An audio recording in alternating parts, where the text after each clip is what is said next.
area that I'll add is in deepening an understanding for the men and the women who sit in chairs in some of the largest businesses in the world, where I'm super excited to say that we've been privileged with access to talk to them and to say, hey, there's something going on in your supply chain. Would you like to know more about it? We even had a call about this earlier today, where we are engaging in and investing in building an understanding around how these networks operate, leaning all the way back to when I was in Rio, like just examining these sort of microcosms of street gangs, but now blow it up to a multinational picture, and then realizing, as I mentioned before, deviant globalization, realizing where that crossover happens from that black market to that white market, if you will, and then saying, okay, in the white market now, these businesses are suppliers for your company. Now that you know that knowledge, what are you going to do with it? Now, of course, Wes, we're going to run into people who were like, I'm not going to do anything.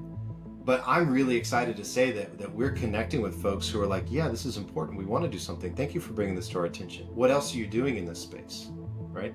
And so when we get into the how, I can go into this more, but really for me, the how is in, may I say metaphorically, shining light into dark places and just making it harder for these businesses to operate in that darkness. And that's something that we can't do alone at Evidencity. We are partnering with several different organizations and other companies, as you know, to try and move the needle and bring things forward. That's amazing. I kind of had a penny drop as you're describing it. Like essentially the world's black markets and white markets are much more intertwined than anybody really wants to acknowledge.